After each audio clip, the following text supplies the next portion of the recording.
Halo semua, perkenalkan nama saya Rizkia Putri Dwi Maharani. Saya dari kelas 10 MIPA 2 SMA PGRI 109 Kota Tangerang.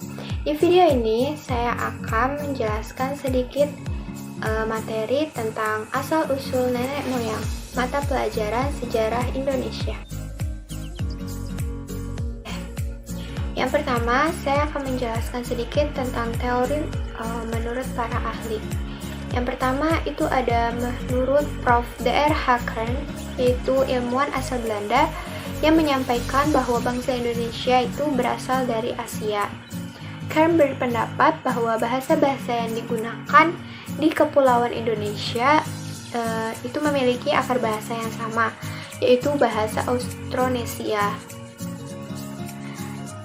Nah, menurut Kern, nenek moyang bangsa Indonesia itu menggunakan perahu-perahu bercadik untuk menuju Kepulauan Indonesia.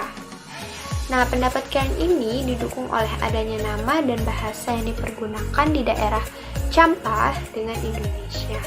Tetapi pendapat ini disangkal oleh Kahimli dan P.O. Smith berdasarkan perbendaharaan bahasa Champa. Menurut Van Hein Geldern, beliau berpendapat tidak jauh berbeda dengan Kern, yaitu bahwa bahasa Indonesia itu berasal dari Asia Tengah. Teori ini didukung oleh penemuan-penemuan sejumlah artefak sebagai perwujudan budaya yang ditemukan di Indonesia memiliki banyak kesamaan yang ditemukan di daratan Asia. Nah, yang ketiga ini adalah menurut Max Muller. Beliau berpendapat bahwa bangsa Indonesia ini berasal dari Asia Tenggara. Namun, alasan Muller ini tidak dapat didukung oleh alasan yang alasan Muller ini tidak didukung oleh alasan yang jelas. Keempat, itu menurut Prof. Dr. Krom, dia menguraikan bahwa masyarakat awal Indonesia ini berasal dari Asia Tengah. Karena di daerah Cina Tengah banyak terdapat sumber sungai besar. Mereka menyebar ke kawasan Indonesia sekitar 2000 sebelum Masehi hingga 1500 sebelum Masehi. Sedangkan Mayundar berpendapat bahwa bangsa-bangsa yang berbahasa Austronesia berasal dari India, lalu menyebar ke wilayah Indochina, dari Indochina ke daerah Indonesia dan Pasifik. Nah, teori Mayundar ini didukung oleh penelitiannya bahwa bahasa Australia merupakan bahasa muda di India bagian timur. Nah, lalu yang kelima itu ada menurut William Smith. Nah, melihat asal-usul bangsa Indonesia melalui penggunaan bahasa oleh orang-orang Indonesia, William Smith membagi bangsa di Asia atas dasar bahasa yang dipakai, yakni bangsa yang berbahasa Tongon, dan bangsa yang berbahasa Jerman, dan bangsa yang berbahasa Australia. Nah, lalu yang keenam itu ada menurut Hogan.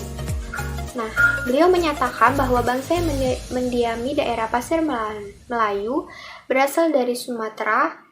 Bangsa Melayu ini kemudian bercampur dengan bangsa Mongol yang disebut bangsa Proto-Melayu. Nah, bangsa Proto-Melayu ini disebut dengan Melayu tua, dan Deutero Melayu ini disebut dengan Melayu muda. Nah, bangsa Proto-Melayu kemudian menyebar di sekitar wilayah Indonesia pada tahun 3000 hingga 1500 sebelum Masehi. Sedangkan bangsa Deutero Melayu datang ke Indonesia itu sekitar tahun 1500 hingga 500 sebelum Masehi.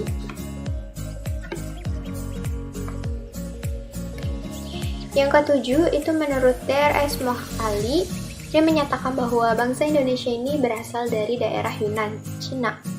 Pendapat ini dipengaruhi oleh pendapat Mas yang berpendapat bahwa bangsa Indonesia berasal dari daerah Mongol yang terdesak oleh bangsa-bangsa lebih kuat sehingga mereka pindah ke selatan termasuk ke Indonesia.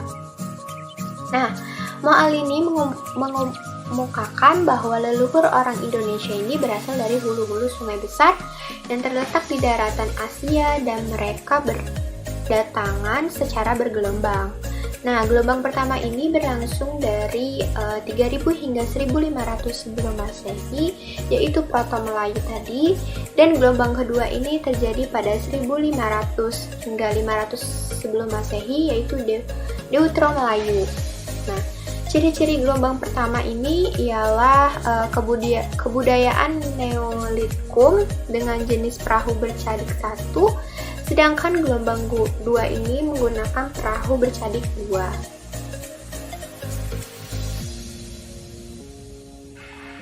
Nah, lalu yang ke-8 itu menurut Moh Yamin. Nah, sejarawan Indonesia ini, Prof. Muhammad Yamin, bahkan menentang teori-teori di atas. Ia menyangkal bahwa orang Indonesia itu berasal dari luar Kepulauan Indonesia. Nah, menurut pandangannya, orang Indonesia ialah asli berasal dari wilayah Indonesia sendiri. Ia bahkan meyakini bahwa ada sebagian bangsa atau suku di luar negeri yang berasal dari Indonesia. Muhammad Yamin menyatakan bahwa temu fosil dan artefak lebih banyak dan lengkap di Indonesia daripada daerah lainnya di Asia. Misalnya, temu fosil Homo atau Wajakensis yang tak ditemukan di daerah Asia lain termasuk Indochina, Asia Tenggara. Kita masuk ke materi asal-usul nenek moyang bangsa Indonesia. Yang pertama itu migrasi besar-besaran ke Austronesia. Nah, berdasarkan penelitian von Heim-Gildern, berargumen jika asal-usul nenek moyang itu berasal dari Asia Tengah. Diterangkan olehnya bahwa semenjak tahun 2000 sebelum Masehi sampai dengan tahun 500 sebelum Masehi, atau dari zaman batu Neolitikum hingga zaman perunggu, telah terjadi migrasi penduduk purba dari wilayah Yunan ke daerah-daerah di Asia bagian selatan, termasuk Kepulauan Indonesia. Nah, perpindahan ini terjadi karena adanya suatu bencana alam hebat atau bisa terjadi karena adanya perang antar suku bangsa. Nah, yang kedua yaitu menyeberangi lautan dengan perahu bercadik. Nah, setelah diketahui jika asal-usul nenek moyang bangsa Indonesia adalah dari daratan Yunan. Nah, menurut pendapat Serasin bersaudara, penduduk asli Kepulauan Indonesia ini adalah ras berkulit gelap dan bertubuh kecil. Nah, beberapa penduduk asli kependudukan Indonesia tersisa dan menetap di daerah-daerah pedalaman. Nah, beberapa suku bangsa seperti Kubu, Lubu, Talang yang mendiami Sumatera dan Toala di Sulawesi merupakan penduduk tertua di Kepulauan Indonesia. Nah, mereka ini mempunyai hubungan erat dengan nenek moyang Melanesia masa kini dan orang Veda yang saat ini masih ada di Afrika. Nah, lalu pendatang berikutnya membawa budaya baru yaitu budaya Neolitik. Nah, para pendatang baru ini itu jumlahnya lebih banyak dari penduduk aslinya. Mereka datang dalam 2 tahap. Nah, mereka disebut oleh Serasin sebagai Proto Melayu dan Deutero Melayu. Yang pertama itu ada Proto Melayu.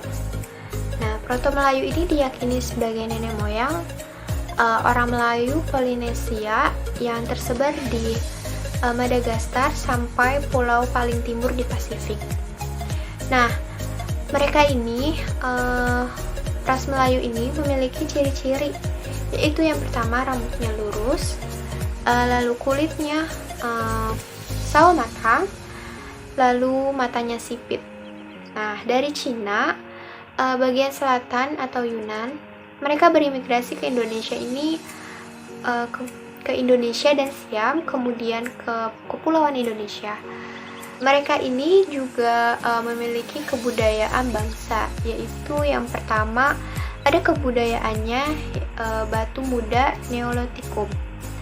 Nah, yang kedua itu hasil kebudayaannya masih terlibat dari batu, namun dikerjakan dengan sangat amat baik. Lalu yang ketiga itu ada kapak lonjong dan kapak persegi. Persebaran suku Dayak hingga ke Filipina Selatan menunjukkan perpindahan mereka dari kepulauan Indonesia. Sementara suku Batak yang mengambil rute barat menyelusuri pantai Burma. Selanjutnya ini ada keturunan Proto-Melayu. Contohnya yang pertama itu ada suku Toraja dari Sulawesi Selatan. Yang kedua ada suku Batak dari Sumatera Utara. Yang ketiga ada Nias dari Sumatera Barat. Dan yang keempat itu ada Sasak dari Lombok. Kedua itu ada Deutero Melayu. Nah, ras Deutero Melayu ini adalah ras yang datang dari Indochina bagian utara. Ras ini membawa budaya baru berupa perkakas dan senjata besi di kepulauan Indonesia atau kebudayaan Dongson. Perpindahan ras Deutero Melayu juga menggunakan jalur pelayaran laut. Nah, jadi sebagian dari ras Deutero Melayu ini ada yang mencapai kepulauan Jepang bahkan hingga sampai Madagaskar. Nah, kedatangan ras Deutero Melayu di Indonesia semakin lama semakin meningkat. Nah, mereka kemudian berpindah mencari tempat baru ke hutan sebagai tempat hunian mereka. Pada akhirnya, Proto dan Deutero Melayu melebur dan menjadi penduduk di kepulauan Indonesia. Ketiga itu ada Melanozoid. Melanozoid ini tersebar di lautan Pasifik di pulau-pulau yang terletak di sebelah timur yaitu Irian dan benua Australia. Nah, awalnya kedatangan Melanozoid ini di Papua berawal saat zaman es terakhir. Zaman es terakhir atau pada tahun 70.000 sebelum Masehi. Asal mula bangsa ini yaitu Proto-Melanesia ini yang merupakan penduduk pribumi di Jawa. Mereka ialah manusia wajak yang tersebar pada bagian timur dan menduduki Papua sebelum zaman es berakhir dan sebelum kenaikan permukaan laut yang terjadi pada saat itu.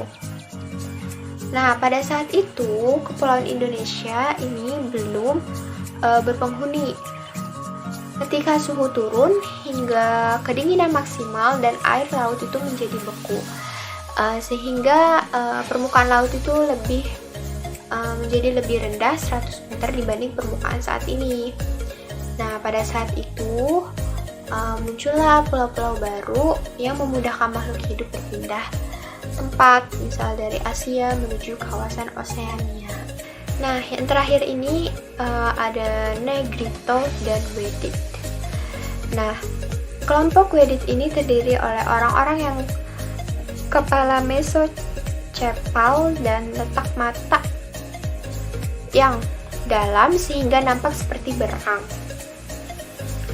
Nah, kulit mereka ini coklat tua dan tinggi untuk laki-lakinya rata-rata itu 150 cm-an. Persebaran orang-orang Wedit di Indonesia ini cukup luas. Misalnya di Palembang dan Jambi. Tuh. Periode imigrasi berlangsung berabad-abad. Terdapat kemungkinan mereka berasal dalam satu kelompok ras yang sama dan dengan budaya yang sama pula. Nah, mereka itulah nenek moyang orang Indonesia saat ini. Yang terakhir yaitu jalur persebaran nenek moyang bangsa Indonesia.